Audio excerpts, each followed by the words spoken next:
मार्च 2017 में मुख्यमंत्री आदित्यनाथ ने जब उत्तर प्रदेश की कमान संभाली तो उस समय उनके समक्ष सबसे बड़ी चुनौती कानून व्यवस्था में सुधार तथा बेलगाम हो चुके अपराध के दावानल को शांत करने की थी। उस चुनौती का सामना करने का दायित्व उन्होंने उत्तर प्रदेश के जिन पुलिस अधिकारियों को सौंपा था, उनमें सबसे प्रमुख नाम तत्कालीन अपर पुलिस महानिदेशक प्रशांत कुमार का था। जंगल की आग की तरह पूरे उत्तर प्रदेश को झुलसा रहे अपराधियों पर प्रशांत कुमार कहर बनकर बरसे थे। इसके परिणाम स्वरूप पिछले 7 सालों के दौरान उत्तर प्रदेश की कानून व्यवस्था में अभूतपूर्व सुधार हुआ है। उत्तर प्रदेश पुलिस की इस ऐतिहासिक सफलता के प्रमुख रणनीतिकार कर्णधार रहे अपर पुलिस महानिदेशक प्रशांत कुमार को मुख्यमंत्री योगी आदित्यनाथ ने अब उत्तर प्रदेश पुलिस का डीजीपी नियुक्त किया है। प्रदेश के नवनियुक्त डीजीपी प्रशांत कुमार जी से अविरल टाइम्स के संपादक विनोद टंडन तथा कार्यकारी संपादक सतीश चंद्र मिश्र ने प्रदेश के डीजीपी के रूप में उनकी प्राथमिकताओं, उनकी चुनौतियों, प्रदेश की कानून व्यवस्था से संबंधित विषयों पर विस्तृत वार्ता की। प्रस्तुत हैं उस वार्ता के संपादित अंश। पहली आपकी प्राथमिकता क्या है? पहली प्राथमिकता, पहली बड़ी चुनौती जिसे आप मान रहे हैं। देखिए, एक तो बहुत बड़ी जिम्मेदारी है।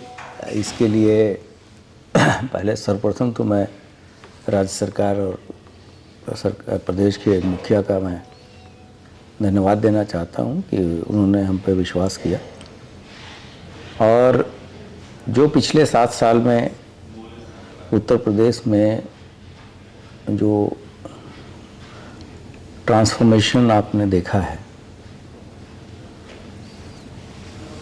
उस यात्रा को आगे कैसे बढ़ाया जाए, इसके लिए प्रयास करने हैं। मेरा मानना है कि कहीं भी जो निवेश आता है या विकास होता है, उसकी जो सबसे पहली चीज़ है कि अच्छी कानून व्यवस्था, नीतियों में स्पष्टता और कोई रेड टेपिज्म नहीं हो, जिससे कि कोई भी इन्वेस्टर आए और उसको इस तरह का प्लेटफॉर्म मिले कि वो बिना किसी भेदभाव के, बिना किसी डर के यहाँ अपना इन्वेस्टमेंट कर सके। तो इसके लिए जो एक फाउंडेशन तैयार करना था, वो हम लोगों ने पिछले 7 वर्षों में किया है। और अगर आप क्राइम वगैरह की बात करें तो आप देखेंगे कि हर एक जो मेजर हेड्स हैं क्राइम के, सब में अगर अपराध दर की बात करें तो हमारा स्थान बहुत नीचे है। महिलाओं और बच्चों के जो क्राइम होते हैं उसमें कन्विक्शन का रेट इंडिया में बेस्ट है हमारा। सांप्रदायिक हिंसा नहीं हुई, जबकि सांप्रदायिक दृष्टिकोण से सबसे महत्वपूर्ण और संवेदनशील स्टेट है ये। और पहले बराबर कम्युनल डिस्टर्बेंसेस होते थे। कोई भी पर्व त्यौहार बिना लड़ाई झगड़े बवाल के नहीं बीतता था। और पिछले 7 साल में सभी आयोजन, चाहे वो किसी भी धर्म के हों, बहुत ही अच्छी तरीके से हम लोगों ने संपन्न कराए हैं। और इन सब कारणों से अभी आपने देखा कि जो ग्राउंड ब्रेकिंग सेरेमनी हुई थी, तो इसी में करीब जो 10 लाख करोड़ से ज़्यादा का ग्राउंड ब्रेकिंग सेरेमनी में हुआ और 40 लाख करोड़ का इन्वेस्टमेंट प्रस्तावित है आने वाले समय में, जो फेजेस में होगा। और जो विदेशी निवेश है वो पिछले 2019 से 23 के बीच में 11,000 करोड़ हुआ है।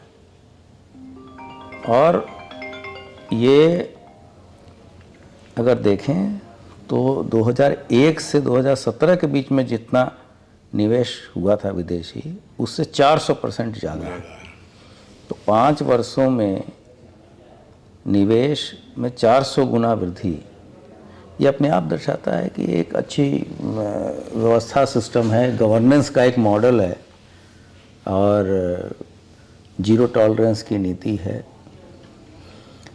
जो भी योजनाएं हैं सरकारी, उसमें कोई भेदभाव नहीं किया जा रहा किसी तरीके का। जो लाभार्थी हैं जो सोशल सेक्टर के जो योजनाएं चल रही हैं उसमें सबका साथ सबका विकास उससे हो रहा है। कानून व्यवस्था में पुलिस तो हैंडल करती है इसको, पब्लिक से आप क्या अपील करना चाहेंगे, क्या अपेक्षा रखेंगे कि वो किस तरह सहयोग कर सकती है?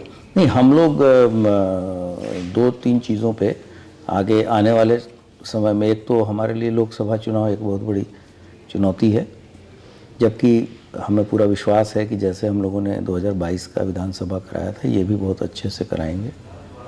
और उसके बाद से आने वाला महाकुंभ जो प्रयागराज में होना है उसको कराना है 2025 में। हाँ, 2025 में।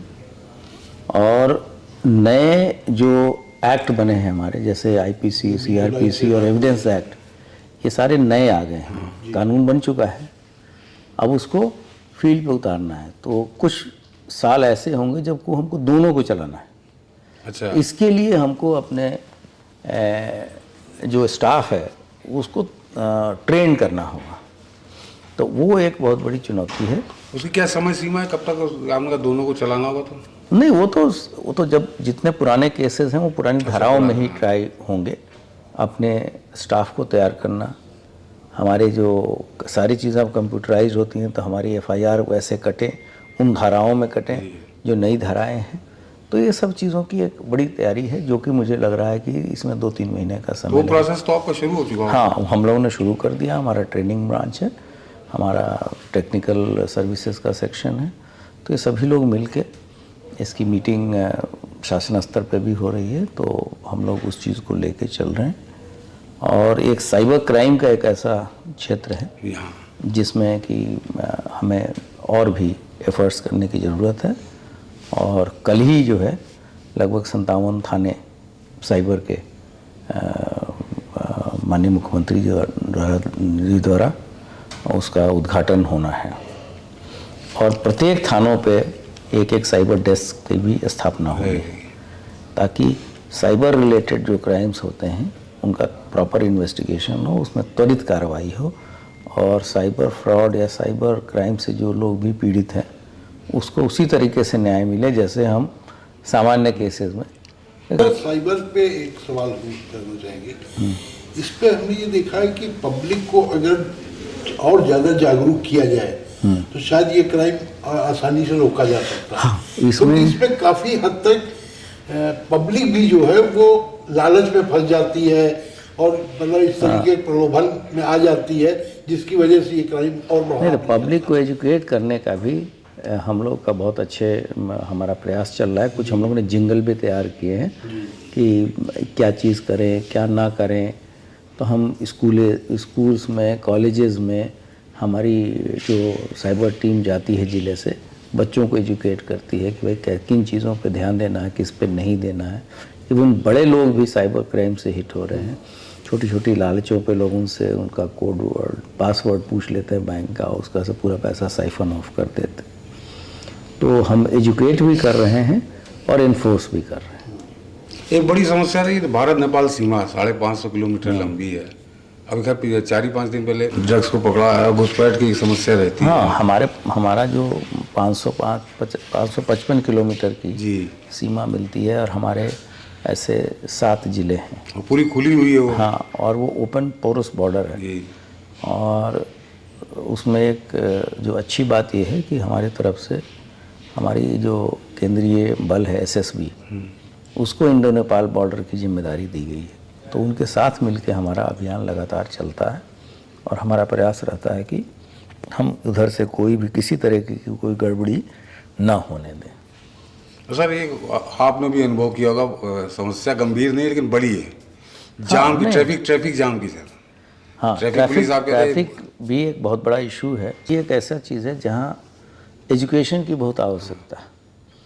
और बहुत सारी रोड इंजीनियरिंग से भी हम चौराहों को बेटर कर सकते हैं, ट्रैफिक को रश को कम करने के लिए।